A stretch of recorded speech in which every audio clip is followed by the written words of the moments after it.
ustedes? Buenos días, profe. Bien, afortunadamente, muchas gracias. Ah, qué maravilla. Bueno, me encanta muchísimo volverlos a saludar y encontrarnos de nuevo. Quería comentarles que para cuándo hemos decidido que quedara el parcial, ¿se acuerdan ustedes?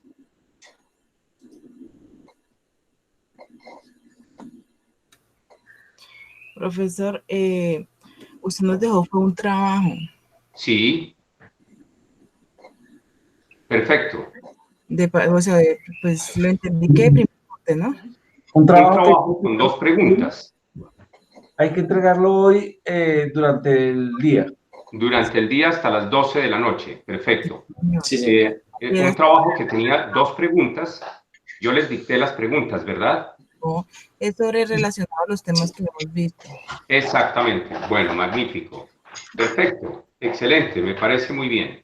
Y yo les expliqué en qué consistía cada uno de los puntos. No, usted nos envió, fue por WhatsApp, que tocaba realizar un trabajo con el Arial de la letra, número y sobre los temas. Ok. Bueno, ya que todavía hay tiempo, puedo ayudarles un poco con algunas explicaciones pequeñas sobre esos 2 puntos. Si les parece bien. De acuerdo. Sí, perfecto. Ok, bueno, ¿cómo dice el primer punto? ¿Alguno tenga la bondad de leerme ese primer punto?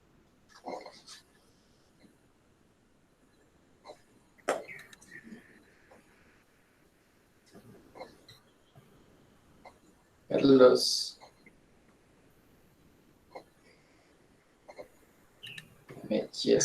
Aquí lo tengo.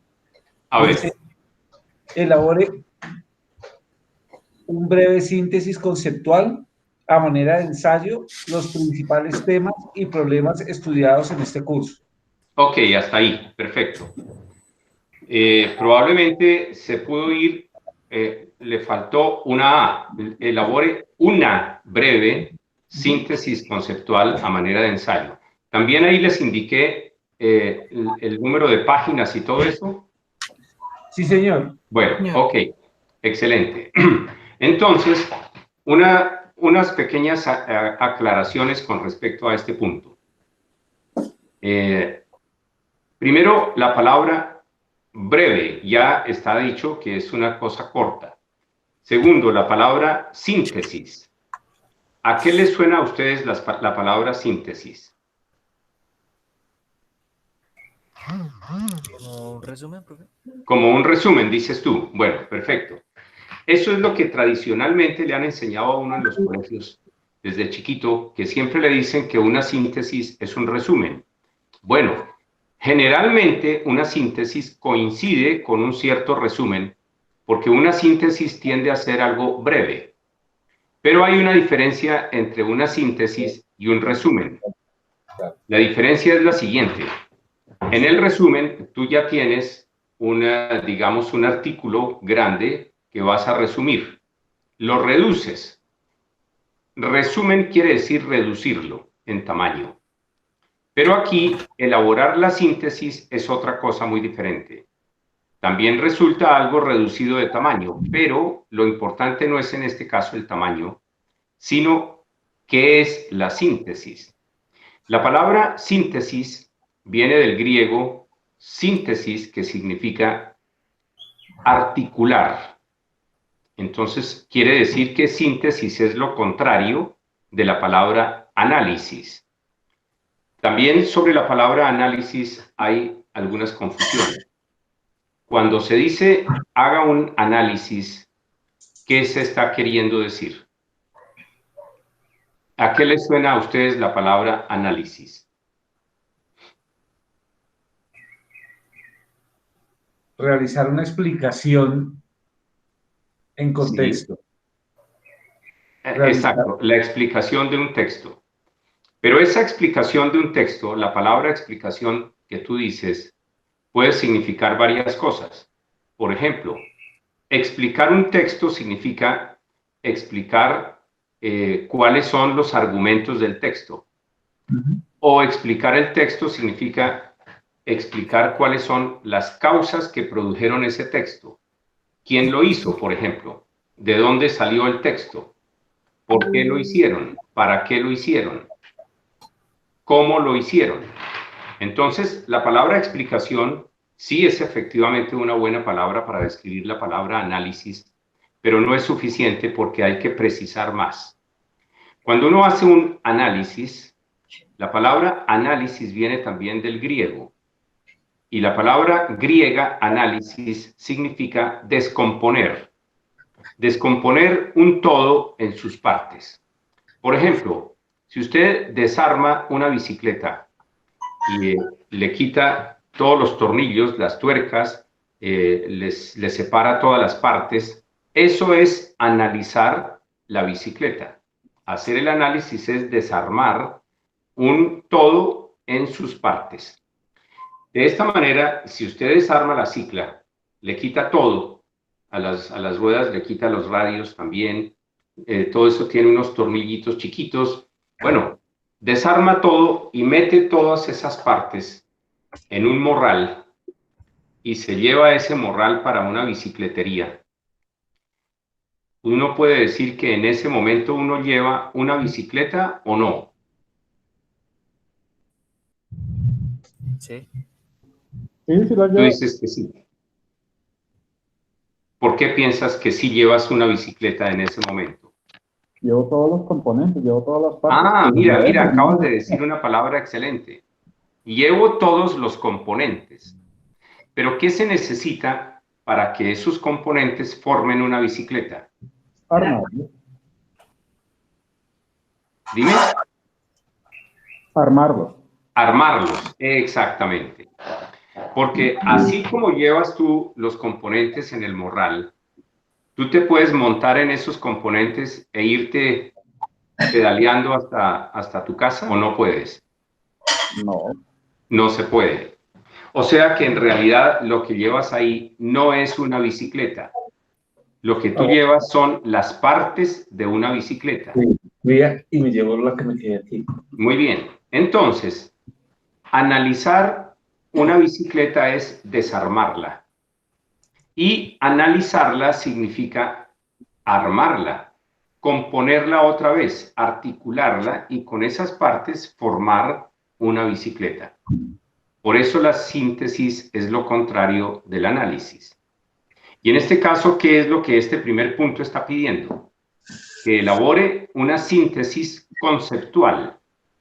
Quiere decir que con los conceptos de los principales temas y problemas estudiados en este curso desde el primer día, con esos conceptos, armar una síntesis, es decir, armar un documento corto a manera de ensayo, dice ahí. Es bueno aclarar también la palabra ensayo. La palabra ensayo, la gente suele tomarla como una prueba. Por ejemplo, haga un ensayo de si estas gafas le quedan bien o no. Ensáyelas, le dicen a uno. Entonces uno se pone las otras gafas y dice, no, con estas no veo bien. Claro, porque es que estas son mis gafas de ver de lejos, entonces yo con estas no veo bien de cerca. Ensayo con estas, no, con estas sí veo bien.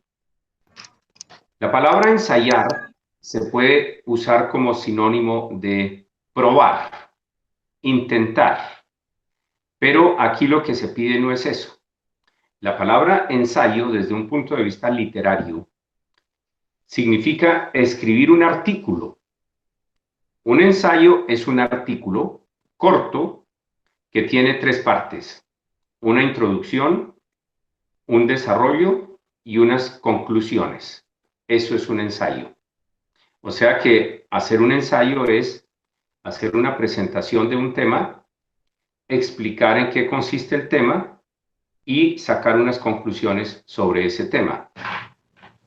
O sea que queda explicado esos primeros elementos del primer punto. Elabore una breve, cortica, síntesis, o sea, una composición, una articulación de conceptos, porque es conceptual, a manera de ensayo, o sea, en esta forma, una introducción, un desarrollo y unas conclusiones de los principales temas y problemas estudiados en este curso. Entonces, miremos aquí las palabras que componen esa parte. De los principales. No dice ahí que usted tiene que armar un documento con todos los conceptos vistos en este curso. No, pues porque eso implica escribir un libro. Porque son muchos los conceptos que hemos dicho en este curso. Se trata de escoger los principales. Entonces puede ser que usted me pregunte, bueno, pero ¿cuáles son los principales? Ah, ese punto sí se lo dejo yo a usted. Usted tiene que examinar de todo lo que hemos dicho, cuáles son las cosas esenciales, cuáles son las cosas accidentales, cuáles son algunas cosas principalísimas sin las cuales no se entendería qué es el tema de la sociología que hemos estado mirando. Entonces, usted escoge cuáles son esos principales. Por supuesto, con toda seguridad, cada uno va a señalar más o menos los mismos, porque obviamente la inteligencia humana funciona en todos los seres humanos y más o menos casi todos ustedes tienen una inteligencia semejante, van a identificar cuáles son esos principales. Pero también hay algunas variaciones. Algunos habrán considerado que cierto tema era realmente muy importante. Y puede ser que lo considere así porque dentro de la explicación que hemos venido dando en clase, puede ser que ese tema le haya llegado al corazón de una manera muy especial. Lo tocó a usted en algo de su vida y usted inmediatamente consideró que ese punto era importantísimo.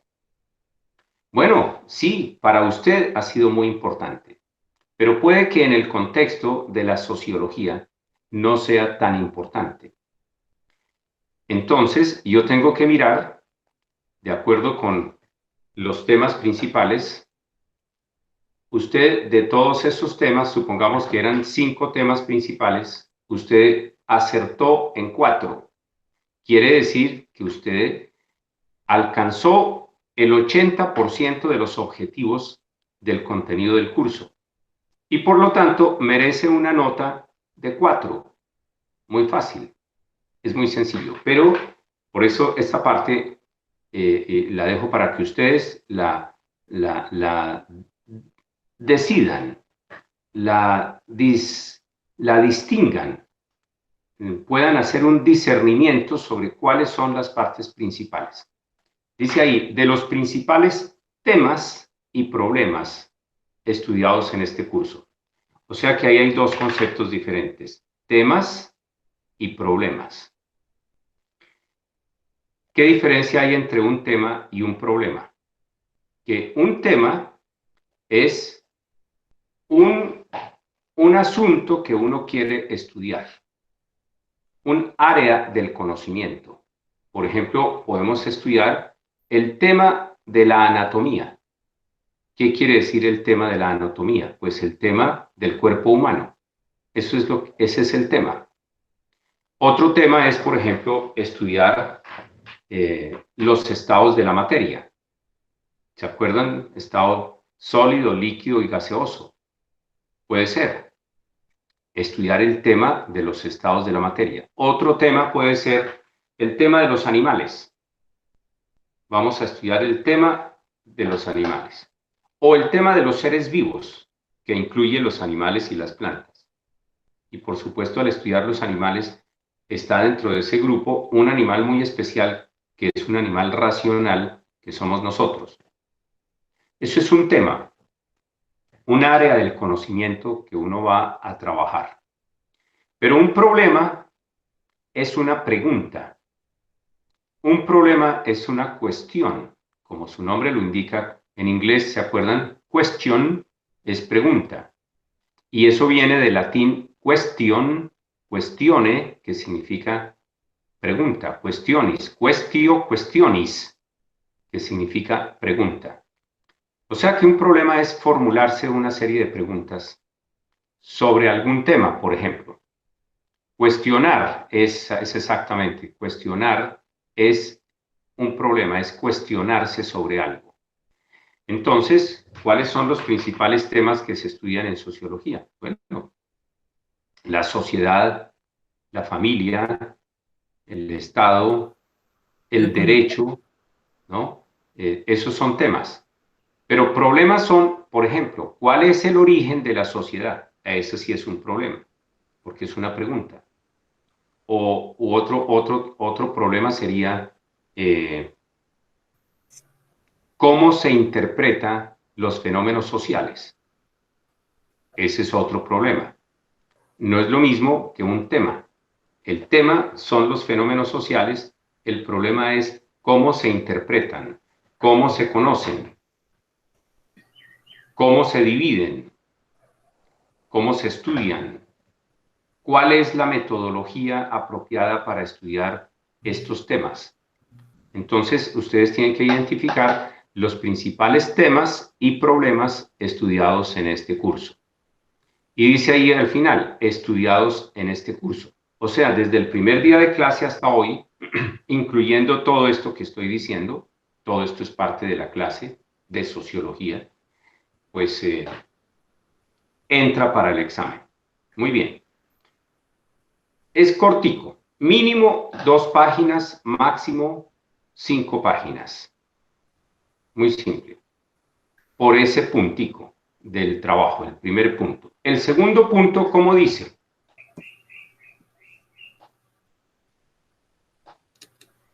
Elabore una breve reflexión crítica sobre la evolución de su propio pensamiento a través del curso.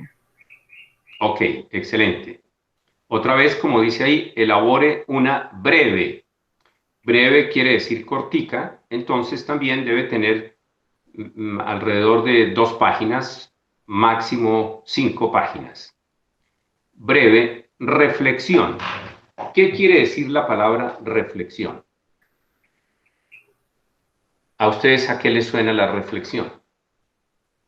Lo que le haya traído o dado la clase. Bueno, sí, pero es que lo que la clase ha dado pueden ser 2 cosas. Puede ser una información sobre unos contenidos, sobre unos problemas, son informaciones, una ilustración, pero puede ser que a partir de ello usted haya hecho una reflexión. Eso también lo ha dado la clase. La clase también ha hecho no solamente una exposición, sino también ha hecho reflexiones. Entonces, la palabra reflexión, como su nombre lo indica, viene de reflejar. Cuando ustedes se miran en un espejo, imagínense, ustedes van a un baño donde hay un espejo, usted se mira en el espejo, y entonces, ¿qué quiere decir que usted se ve en el espejo? Uno dice, yo me veo reflejado en el espejo. Es decir, que la luz que ilumina tu cara viaja desde tu cara hasta el espejo, choca contra el vidrio del espejo y se devuelve. Y tú puedes ver la imagen de tu cara reflejada en el espejo. Porque es que uno no se puede ver la cara. ¿Cómo hace uno para verse la cara?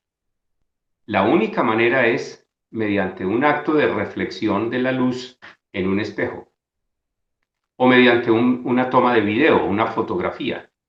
Pero es igual, la luz va desde mí hasta la cámara fotográfica, se imprime allá en la película y ya tú puedes coger la película y ver la imagen sobre la película. O sea, es como una reflexión. Desde el punto de vista intelectual, la reflexión es muy parecida. En ese caso, ¿quién es el que arroja la luz con la que nosotros vamos a mirar? La inteligencia. La inteligencia es como si viera con esta luz intelectual, observa algo que ya ha sido visto previamente. Digamos, la información que ustedes han recibido sobre sociología, usted la coge y la reexamina. Ahora usted mira lo que aprendió. mira el contenido de esa materia. ¿Qué estudia la sociología? Estudia la sociedad. Muy bien. O sea que la sociología mira lo que la sociedad es. Pero, ¿quién estudia a la sociología? La sociología, lo mismo que la cara y lo mismo que los ojos, no se puede ver a sí misma. La única manera de que uno pudiera hacer que la sociología se mirara a sí misma sería mediante un acto de reflexión. Ese acto de reflexión lo hace la inteligencia. Claro, que coge lo que ya observó y lo reexamina. Pero ese acto reflexivo ya no es un acto científico, porque el acto científico consiste en observar el objeto de estudio. ¿Qué hace un sociólogo? Va a donde está la sociedad y la mira. Y dice, ah, miren este grupo cómo se comporta. Miren lo que hacen las personas. Está mirando las acciones de las personas en comunidad. Eso es lo que estudia. Pero la sociología no se estudia a sí misma. Cuando el sociólogo quiera estudiar la sociología, ya no está haciendo ciencia, sino filosofía. Porque la filosofía precisamente consiste en reflexionar, o sea, volver sobre las cosas mismas para reexaminarlas y para reexaminarse uno a sí mismo. Entonces, cuando uno dice reflexione, quiere decir pare un momento y autoexamínese a ver qué es lo que está pasando. En este caso dice, elabore una breve reflexión, o sea, un autoexamen. Crítica. Aquí vale la pena decir qué quiere decir crítica. No sé a ustedes a qué les suene la palabra crítica.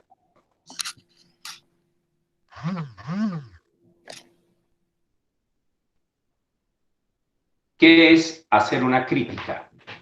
Juzgarse, autoevaluarse, Dime. juzgar, evaluar. Juzgar o evaluar. Bueno, me parece muy bien. Perfecto. Y cuando uno evalúa, cuando uno juzga, ¿qué es lo que evalúa y qué es lo que juzga? Porque ahí vas bien, excelente. Pero ¿qué es lo que uno evalúa y juzga? Pues uno lo que usa es un referente para poder evaluar sobre otro. Entonces, Okay. si Perfecto. yo voy a criticar, pues tengo que tener una regla de medición para decir, voy a partir con este rasero a determinar qué sucede. Para el tema del ejercicio, yo lo que voy a usar es el rasero del conocimiento de la sociología aplicado a mi, pues a mi contexto, Perfecto. a mi entorno. Esa es una posibilidad y esa es una excelente acción crítica. Perfecto. Examinar, reexaminar lo que uno está haciendo, lo que otra persona ha hecho, en fin, para determinar a partir de algún rasero, dices tú, con algún criterio, eso que la otra persona hizo. ¿Cuál sería el criterio? Bueno, pues hay muchos. Uno puede tomar muy diversos criterios.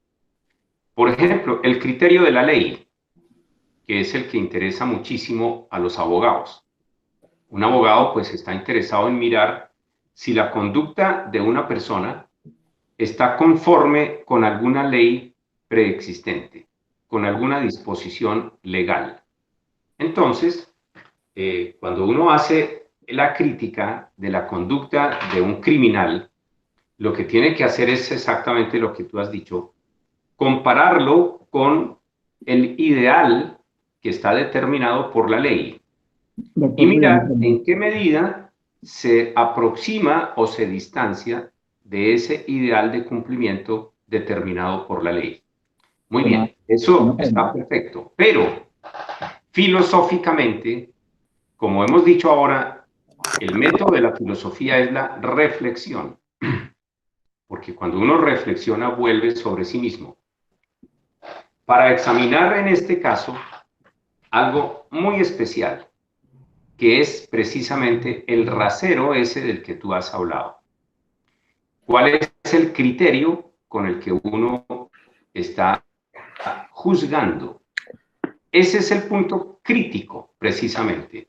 Entonces, alguno de ustedes quería hacer una pregunta. Sigue, Yo. por favor.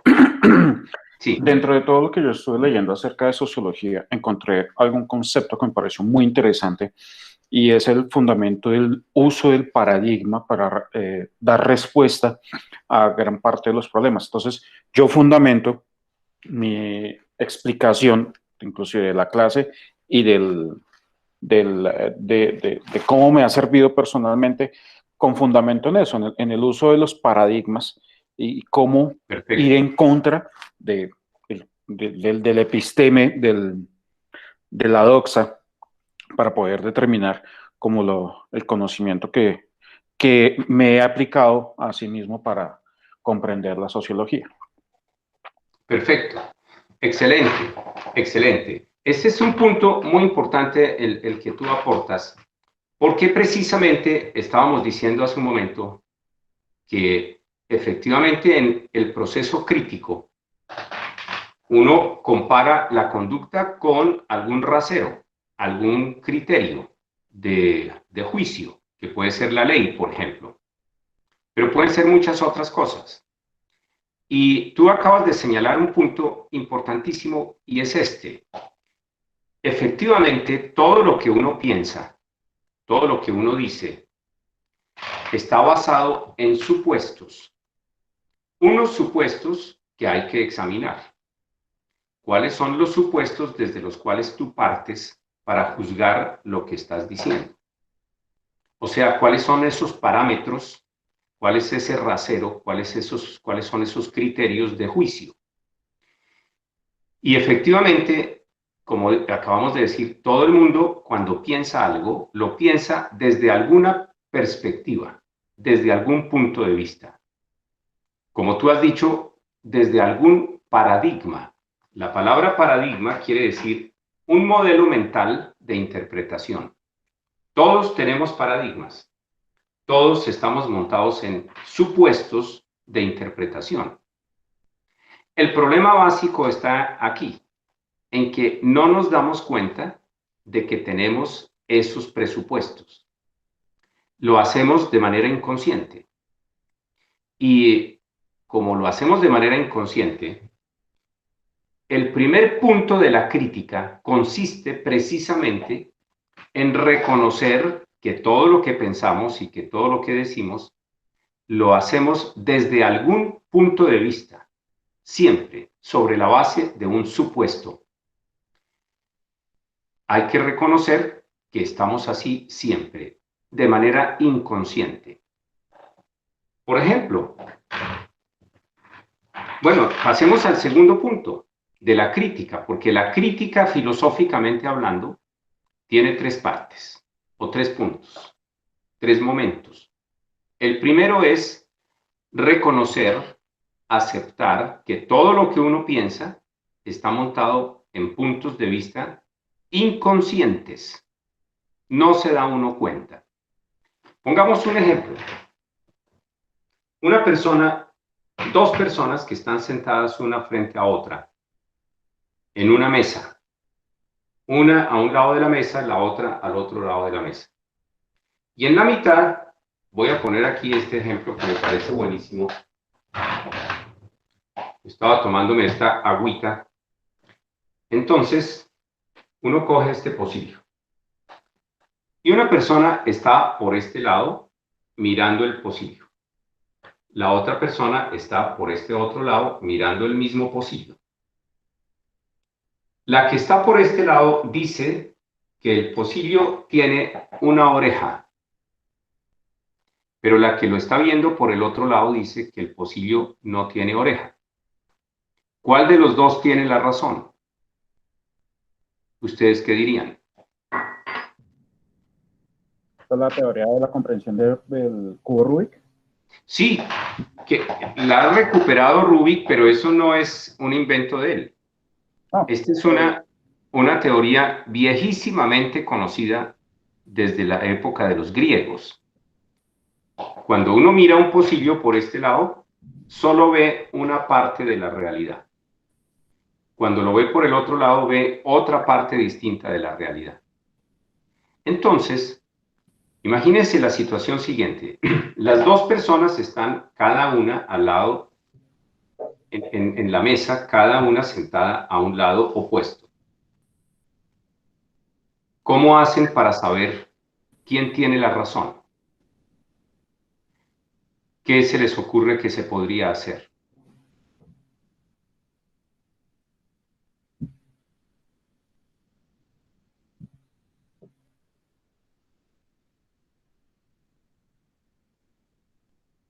Están cada una a un lado de la realidad.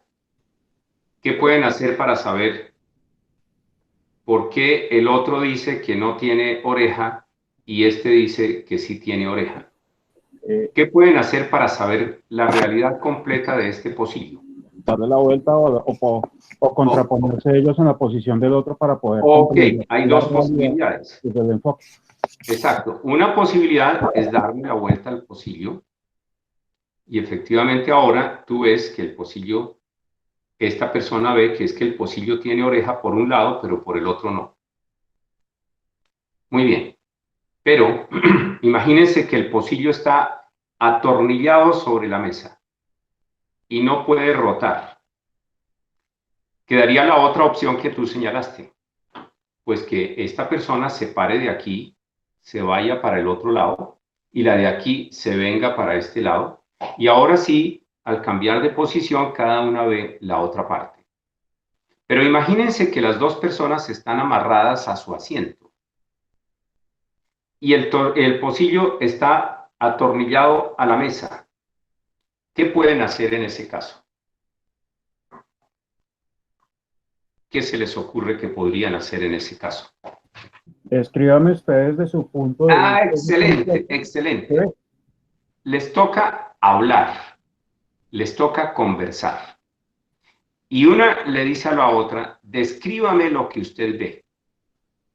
Muy bien. Entonces, pues este le describe que él ve una oreja.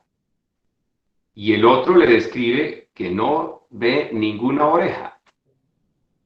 Entonces, si las dos personas son realmente muy inteligentes, no se van a poner a pelear por una oreja, que es lo que suele suceder entre las personas en todas partes. Cada uno le pelea al otro diciéndole que no, que eso no es así. ¿Se han dado cuenta de que la gente pelea por eso? El de aquí le dice al otro, no, ¿usted cómo me va a decir que el pocillo no tiene oreja? Si yo con estos ojos que se han de comer los gusanos, veo que sí tiene, o sea que usted está equivocado. Y este piensa lo mismo del otro. ¿Usted cómo me va a decir que tiene oreja si yo estoy viendo que no la tiene? Tú dijiste muy bien, habría que entrar a describir cada uno lo que ve. Sí, pero eso supone una actitud como punto de partida de cada uno de los dos. ¿Cuál es la actitud correcta en ese caso? Pues, primero que todo, descubrir que cada uno está en una posición diferente. Tiene una perspectiva de mundo distinta. Tiene unos criterios diferentes para examinar la realidad. Está haciendo uso de un modelo mental de interpretación que tú bien lo acabas de llamar un paradigma, es un modelo de interpretación. Cada uno tiene puntos de vista diferentes, pero las dos personas que se enfrentan en esta discusión no caen en la cuenta casi nunca, es decir, muy pocas veces, a veces caen en la cuenta, pero generalmente no se dan cuenta de que cada uno está viendo las cosas desde su punto de vista. Y entonces uno quiere juzgar a los demás desde el punto de vista de uno y resulta que ellos están viendo las cosas desde el punto de vista de ellos, que son puntos de vista totalmente diferentes. la persona no se da cuenta de que está montada en un punto de vista, que tiene una preconcepción intelectual, que tiene una manera de sentir, una sensibilidad personal, según la cual a él le parece que la realidad es de una cierta manera, pero eso es lo que a él le parece, porque a los otros les parece diferente. O sea, que en vez de pelear por una oreja, vamos a mostrar aquí la oreja, en vez de pelear por una oreja, el asunto que debe ponerse en cuestión no es la oreja, sino el punto de vista desde el cual cada quien está viendo la realidad. Y por eso tú dijiste muy bien que uno le tendría que preguntar al otro, dígame usted desde qué punto de vista está viendo las cosas, porque al menos desde mi punto de vista no se ve así. O sea que si las dos personas son más inteligentes, en vez de ponerse a pelear por la oreja, reconozcan ambos que cada uno está en puntos de vista distintos, que son puntos de vista válidos, por supuesto, pero diferentes. Aterrice, mejor dicho, salga de la ingenuidad. La actitud crítica consiste, por eso, en este primer paso. Reconocer, aceptar que cada uno está en una perspectiva posible diferente. Eso se llama el reconocimiento de la relatividad y de la diferencia de las perspectivas, o de los paradigmas, o de los puntos de vista, o de los modelos mentales. Muy bien. Una vez que ya las dos personas han reconocido que están montadas en puntos de vista diferentes, como decíamos, en vez de pelear por la oreja, ahora lo que van a oír es la manera como el otro plantea su punto de vista.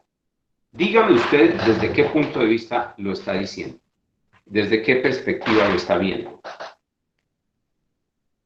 Cuando la gente no es capaz de reconocer que su punto de vista es solo uno posible y que no es ni el único ni el más importante, sino solo uno de tantos, la gente cuando no lo reconoce, cuando no puede aceptarlo, está mirándose el ombligo, se dice popularmente, está centrada en sí mismo y cree que así como él ve las cosas, es la única manera y la más importante para entenderlas.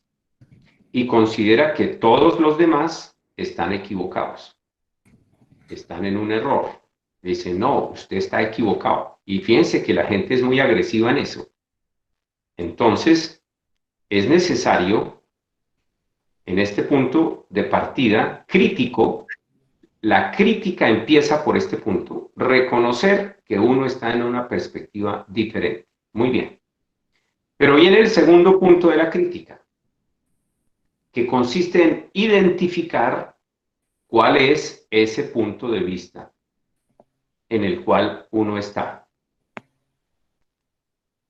Fíjense, son dos pasos, muy difíciles ambos. El más difícil de todos, ¿cuál es? El primero, aceptar que uno está viendo solo una parte de la realidad y que la ve desde su punto de vista. Segundo paso, identificar cuál es ese punto de vista desde el cual uno ve la realidad. Pues, identificarlo no es fácil tampoco. Porque como uno no se da cuenta, pues si no se da cuenta, mucho menos se va a dar cuenta de cuál es el punto de vista de cada quien. Yo les voy a dar un ejemplo de un punto de vista desde el cual nosotros en esta clase estamos viendo las cosas. Y ustedes no se han dado cuenta. Cuando yo se lo diga, en ese momento ustedes van a decir, ah, pues claro, sí, pero mientras yo no se lo diga, ustedes no se habrán dado cuenta. ¿Quieren que les diga por lo menos una cosita, es por lo menos una, que ha estado funcionando todo el tiempo en esta clase desde el primer día. Y en este momento está funcionando. Y ustedes no se están dando cuenta. Piensen a ver qué cosa podrá estar pasando que ustedes no se están dando cuenta. Alguien pregunta, ¿el Internet? Pero bueno, ustedes para poder entrar a Internet tuvieron que tomar su computador o su celular, cuadrar las cosas y todo. Y si usted le pregunta, ¿usted qué está haciendo? Dice, estoy aquí cuadrando por Internet la clase. Ah, bueno. Ya alguito se da cuenta. Pero es que hay una cosa que no se han dado cuenta. Se la voy a decir. Que todo el tiempo, incluso hace un momento cuando empezamos esta clase y yo los saludé y les dije, buenos días, me encanta mucho saludarlos, verlos otra vez, compartir con ustedes. Todo eso se lo dije y todo el tiempo lo hemos estado diciendo, toda la conversación la hemos sostenido en castellano. Ahora sí se dieron cuenta. Y ustedes dirán, ah, pues claro, sí, en este momento es claro que todo el tiempo hemos estado hablando en castellano y que en este momento lo estamos haciendo.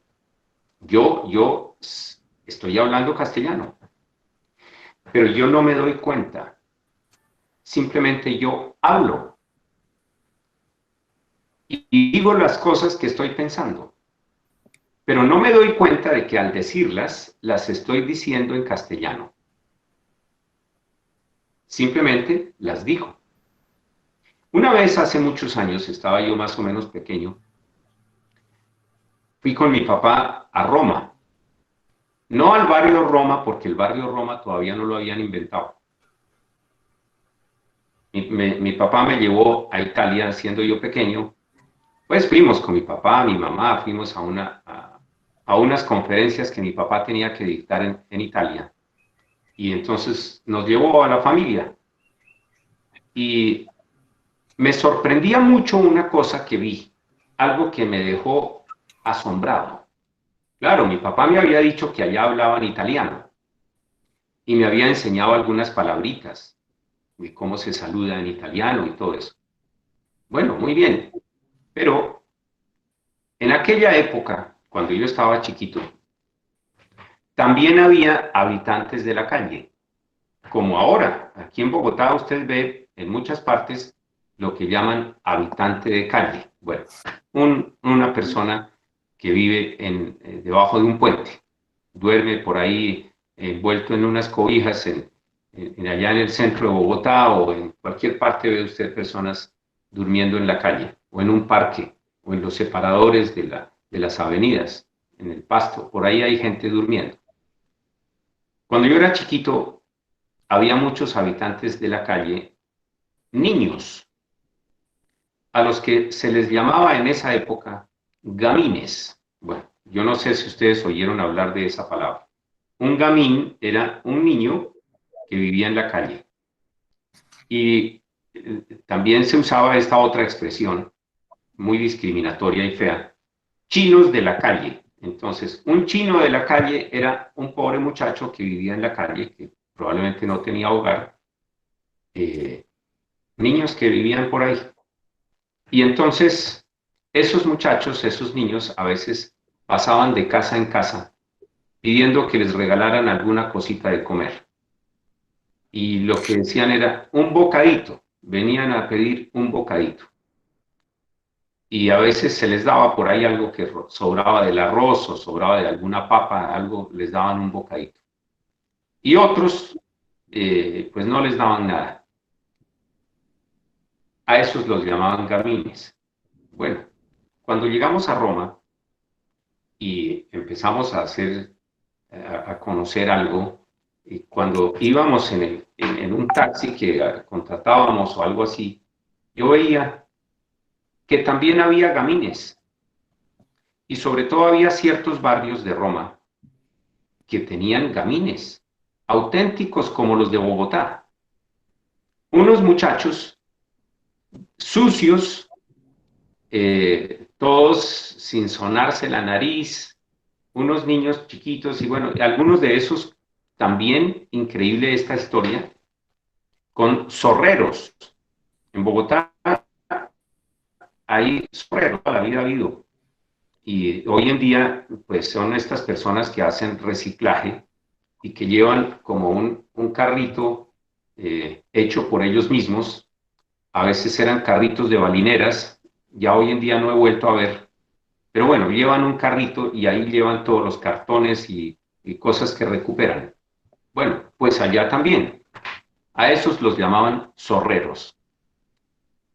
Y algunos de esos zorreros iban con sus hijos. Y hoy en día también a veces puede ver uno familias que van de recicladores y van con sus niñitos, sucios, sin bañar, pobres muchachitos, sin comer. Es toda una situación muy difícil. Bueno, pues yo veía eso también en Roma.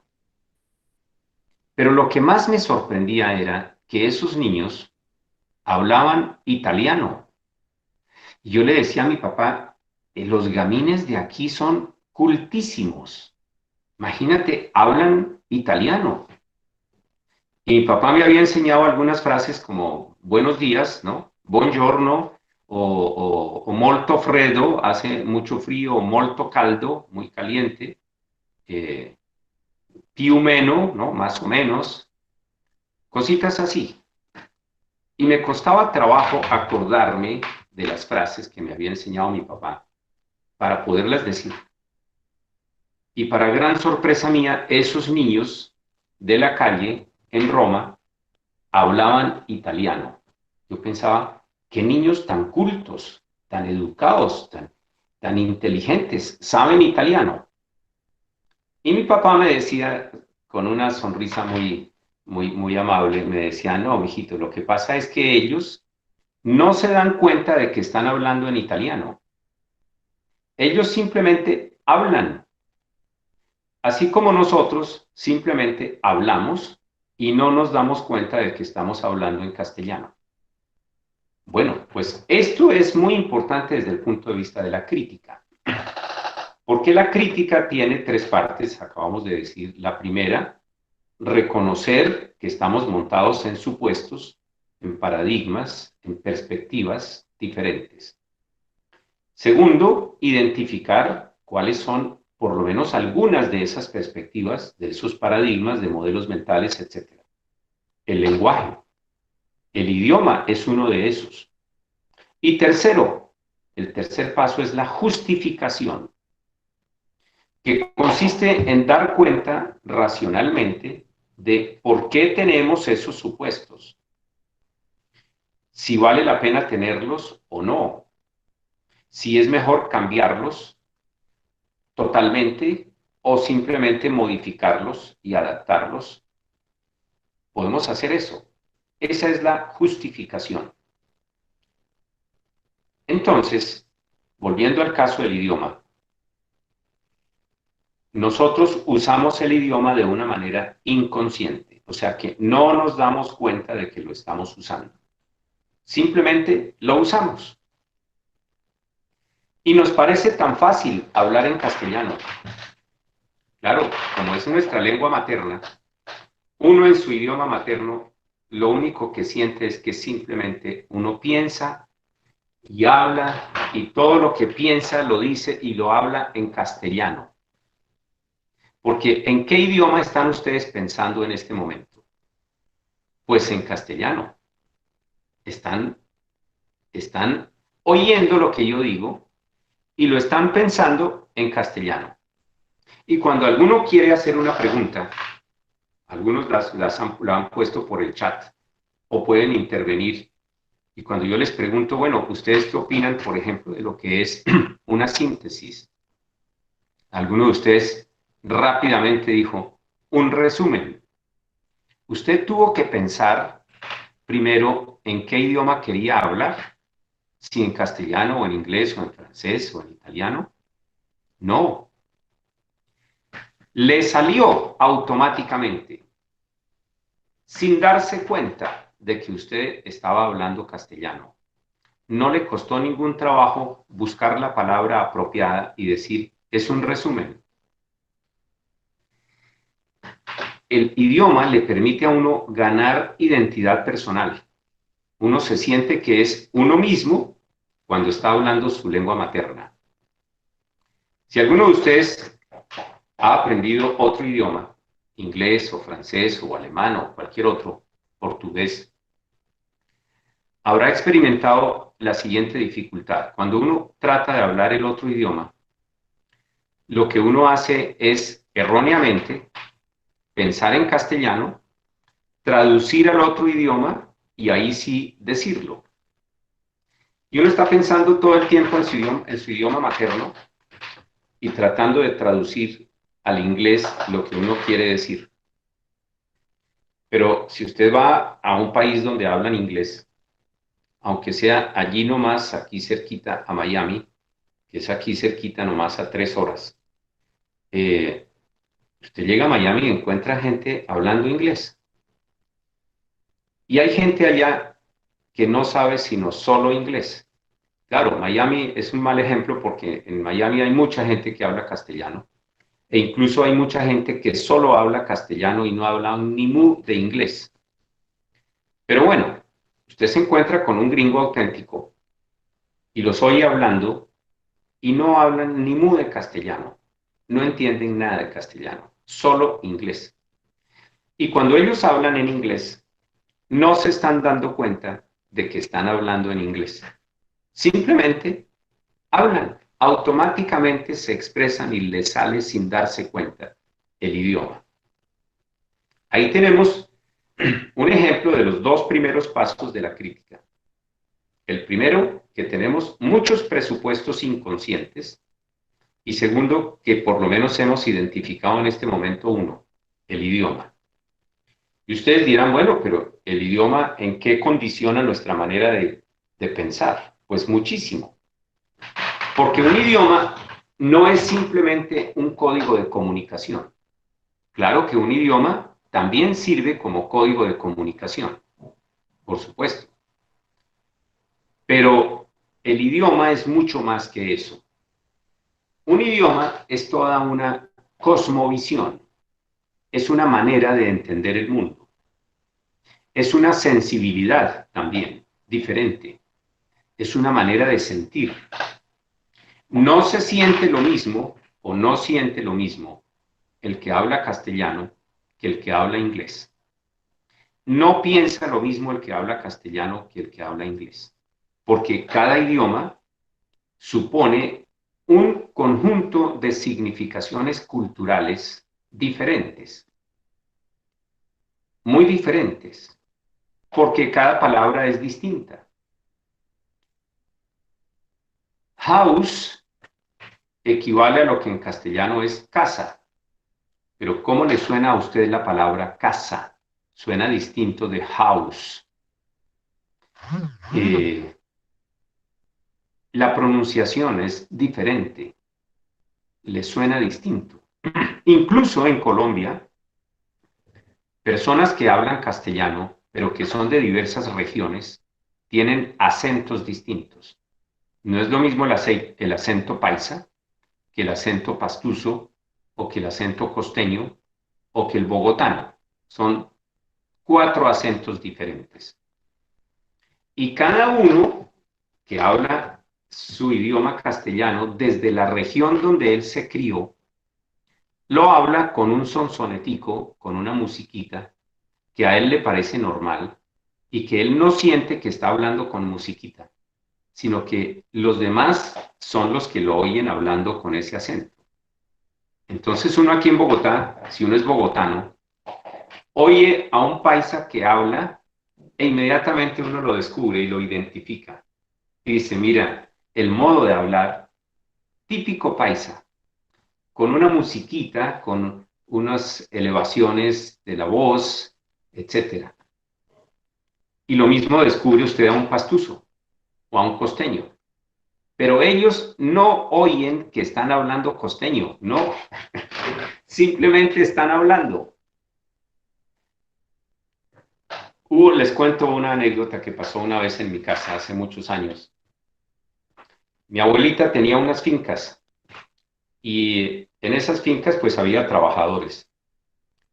Yo era pequeño en aquella época y bueno, supimos que uno de esos muchachos, de los del campo, hijo de uno de los trabajadores de la finca, cuando cumplió 14 años, se voló de la casa. Eso se supo, eso fue, claro, mi abuelita contó que imagínese que el hijo de fulano se voló de la casa.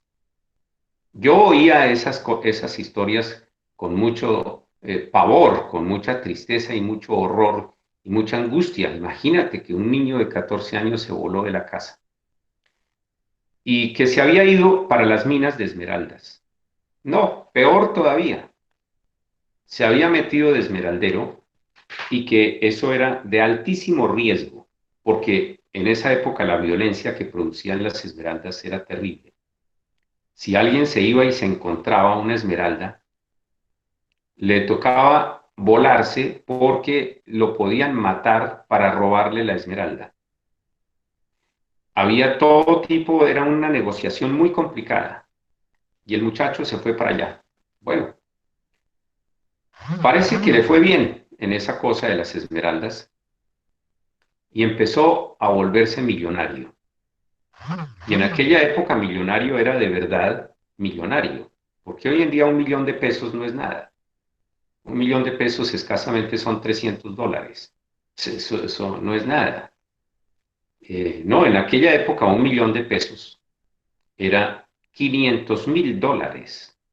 Eso es una cosa distinta, porque el peso en esa época el dólar estaba a 2 pesos. Después subió y ya después llegó a 10 pesos, que eso fue una cosa escandalosa.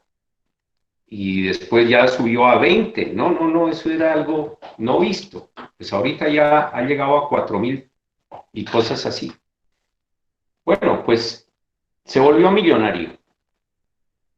Con los años se supo que este millonario esmeraldero, que había comprado muchas casas y tenía edificios y tenía fincas y carros y todo eso, decidió vender todo. Entonces la gente dice, no, se volvió loco. Vendió todo y decidió irse a vivir a los Estados Unidos. Bueno, con toda su plata se fue para Gringolandia y resulta que a los 8 días volvió, completamente aterrado. Y la gente aquí también. Y eso usted, ¿qué pasó? Que se devolvió. ¿Y saben qué dijo este hombre? Dijo, es que eso por allá no hablan como por aquí. Él no sabía que en Estados Unidos hablaban inglés. Él no sabía que había otros idiomas. Nunca había estudiado que había otros idiomas. Él creía que el único idioma, mejor dicho, él ni siquiera se lo había planteado. Por esto que estamos diciendo, que uno habla castellano y no se da cuenta.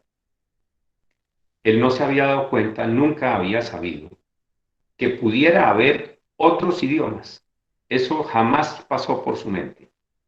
Y entonces él, según decía mi abuelita, él contaba que había llegado a Estados Unidos y decía, es que eso por allá no hablan como por aquí. Uno les habla y no le entienden. Qué raro. Y uno les habla y no le entienden. Y al revés, ellos le hablan a uno. Pero uno pone cuidado a ver y no entiende nada.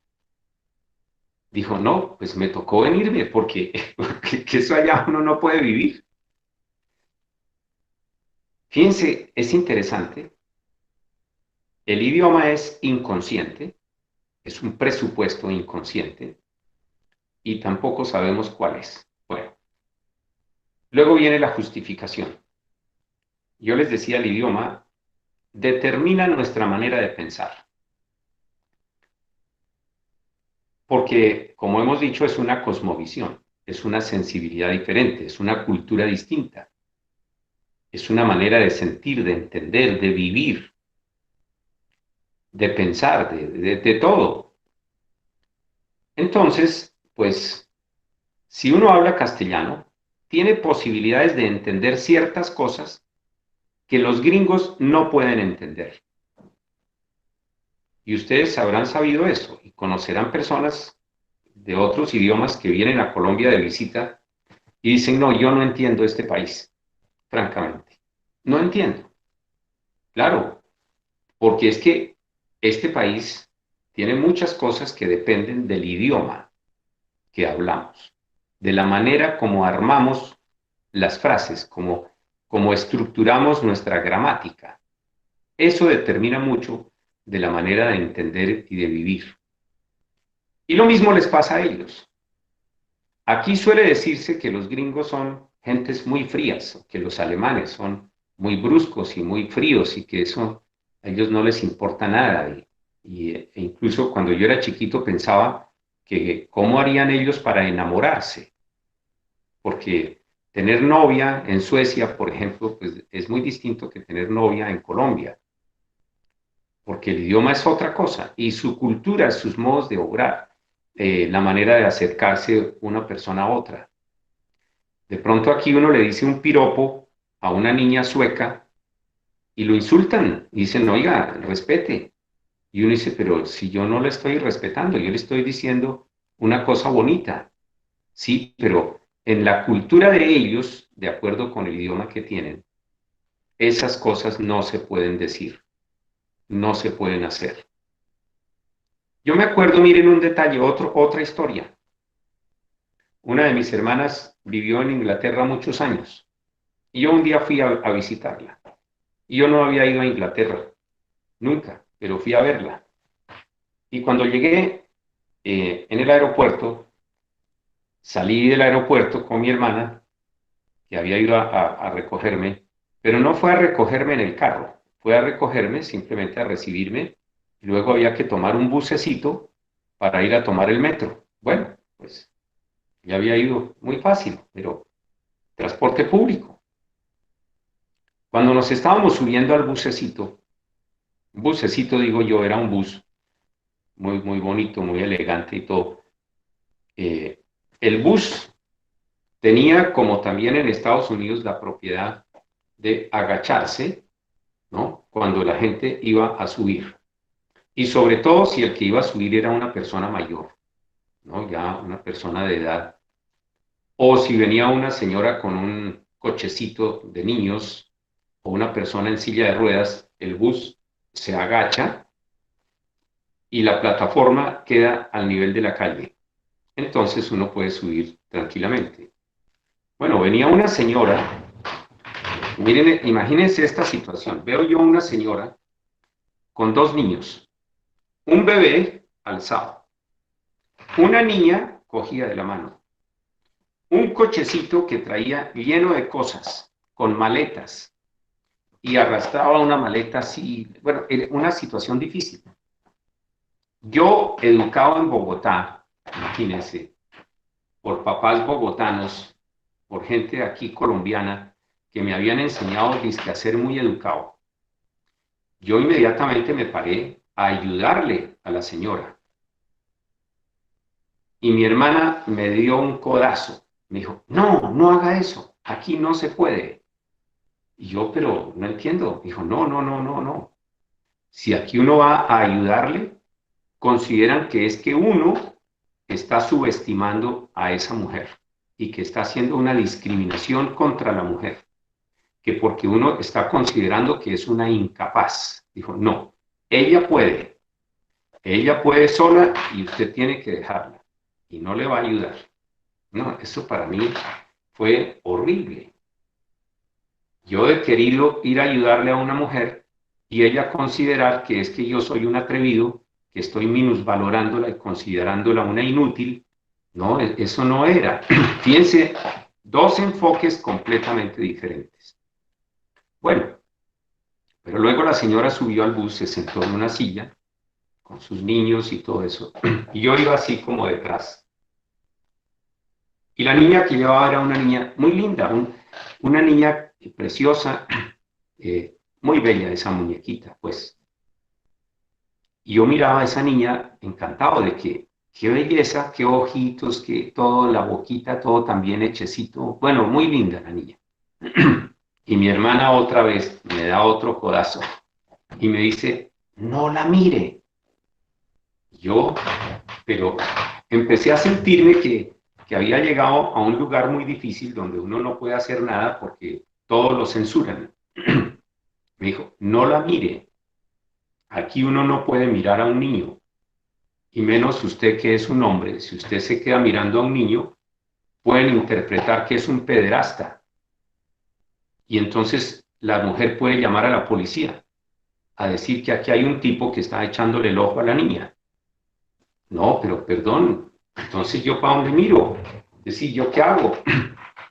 Son culturas diferentes, tienen idiomas distintos, sensibilidades diferentes, en fin, han tenido experiencias colectivas de vida muy diferentes, porque por ejemplo, Inglaterra ha vivido en guerra con los otros países de Europa desde hace por lo menos 1000 años. 1000 años en guerra. La guerra de Francia contra Inglaterra, Inglaterra contra Francia, contra Alemania. Toda la vida se la han pasado en guerras. Y lo que nosotros llamamos la guerra mundial, que han sido 3, por lo menos las últimas 3 guerras mundiales han sido la del conflicto franco-prusiano entre Francia y Alemania en Europa, que fue la llamada Primera Guerra Mundial, porque involucró a todos los países de Europa. Se repartieron Europa en el Congreso de Berlín en 1871. El conflicto fue en el año 70-71 y se repartió en Europa. Primera Guerra Mundial. La que nosotros llamamos la primera en realidad fue la segunda. Alemania contra todo el mundo. Entonces Inglaterra, Francia, Alemania, Italia, todos esos países en guerra. Y Estados Unidos no participaba porque Estados Unidos no quería meterse en problemas ajenos. Tenían la doctrina Monroe, que era América para los americanos y lo demás es para los demás. Allá ellos verán qué hacen. Estados Unidos nunca se metía en las guerras de otros países. Pero Alemania hundió un barco mercante norteamericano que iba para Inglaterra. Entonces, automáticamente, Estados Unidos sintió que era una declaración de guerra y entraron en la guerra. Pero gracias a que Estados Unidos entró a la guerra mundial, a la primera, que en realidad fue la segunda, ganaron y Alemania perdió. Pero 20 años después, otra vez Alemania volvió a invadir Polonia y bueno, y otra vez se armó el problema. Tercera Guerra Mundial, que es la que nosotros llamamos la Segunda Guerra Mundial. Inglaterra ha estado en guerra. Y de esas guerras que Europa ha tenido, que aquí afortunadamente en América no hemos tenido, porque aquí hemos tenido violencia, ciertamente, y en Colombia ha habido graves problemas de violencia, pero no ha sido una violencia que sea una guerra total.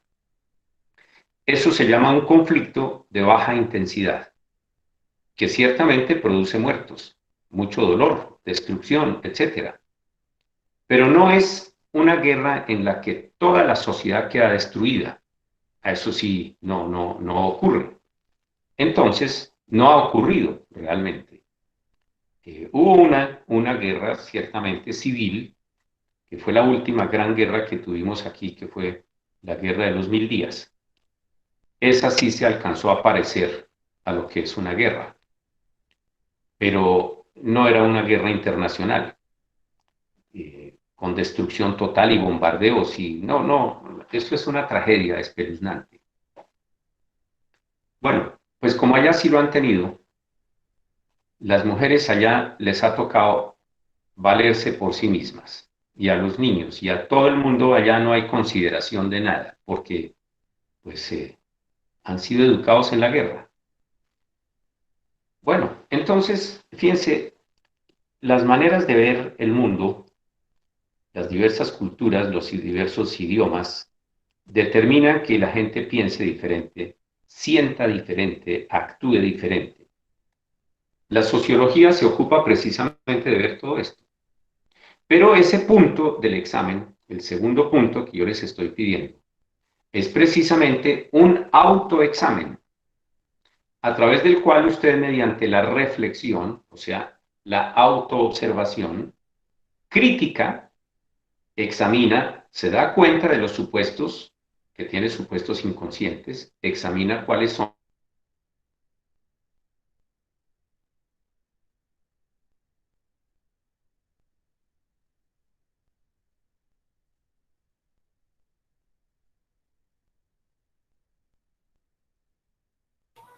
propio pensamiento. Se cayó el internet. Muy importante.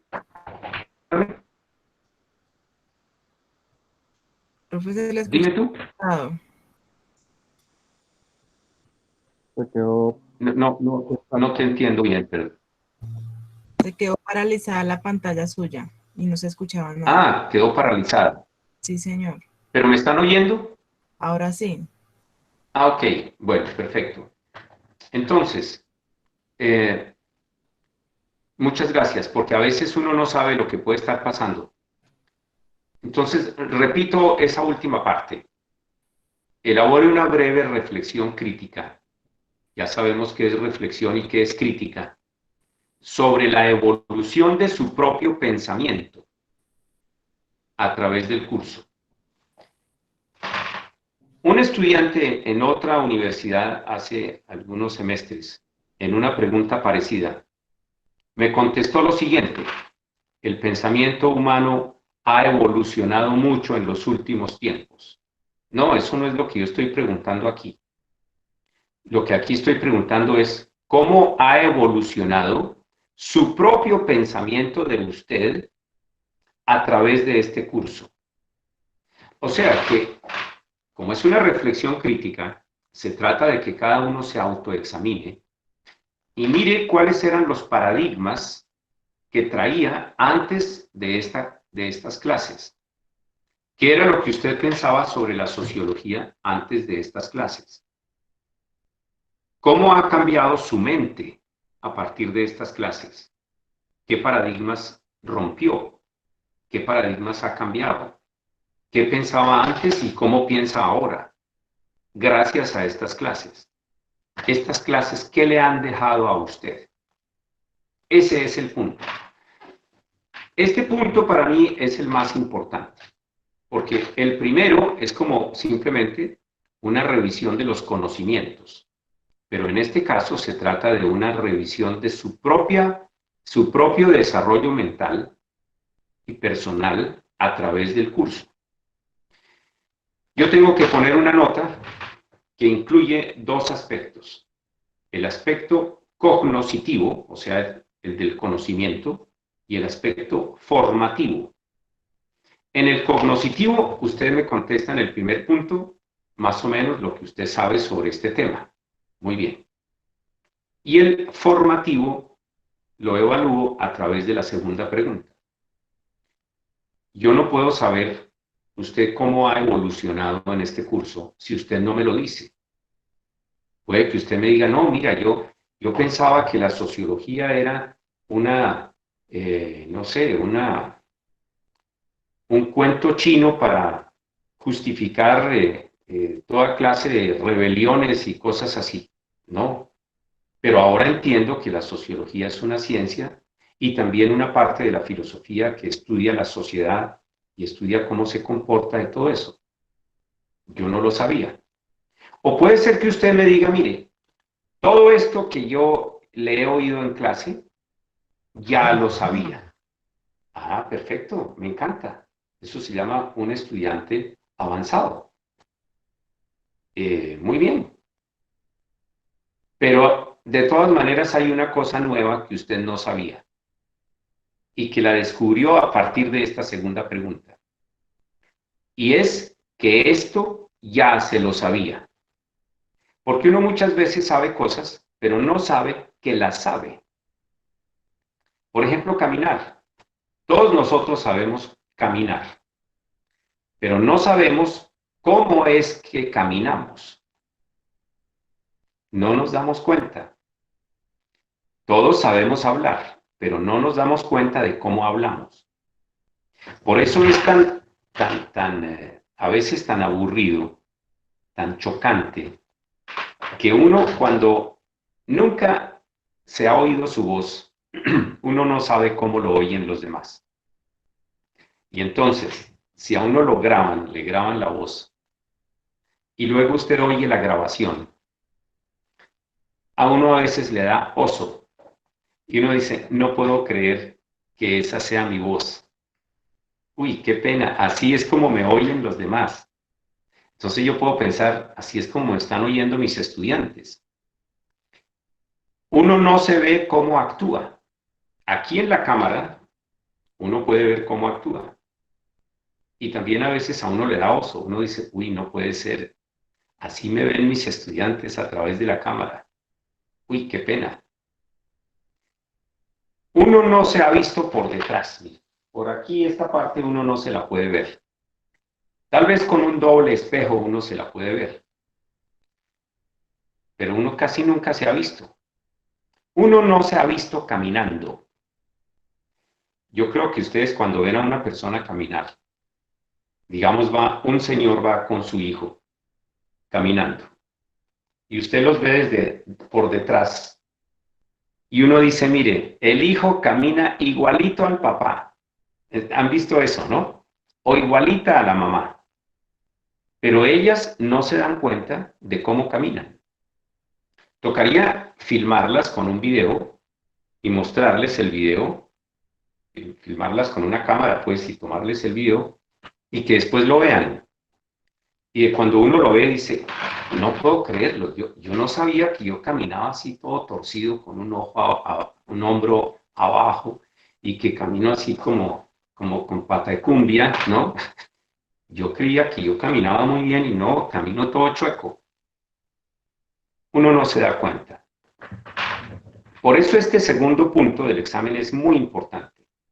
Es una invitación a que cada uno de ustedes entre dentro de usted mismo, se autoexamine y mire en qué medida ha aprendido esto que hemos estado reflexionando sobre sociología. Incluido lo que les acabo de decir, que a lo mejor usted ya se lo sabía, pero ahora ya sabe una cosa nueva, que ya se lo sabía. Muy bien, eso es la explicación. Todo esto no es simplemente explicar los puntos del examen, sino esto es parte del contenido de esta clase. También, todo lo que hemos dicho en clase es parte de la clase. Así que ya con esto ustedes tienen mejor idea de poder afinar su examen y entregarlo máximo a las 12 de la noche de esta tarde. Dejemos ahí por ahora porque ya se acabó el tiempo. Me encanta mucho verlos y que tengan mucho éxito con ese trabajo. Bueno, hasta luego. Gracias, y que estén muy bien. Bueno, un buen día. Hasta luego. Adiós. Adiós. Vale, gracias. Gracias, Hasta profe. luego. Hasta luego.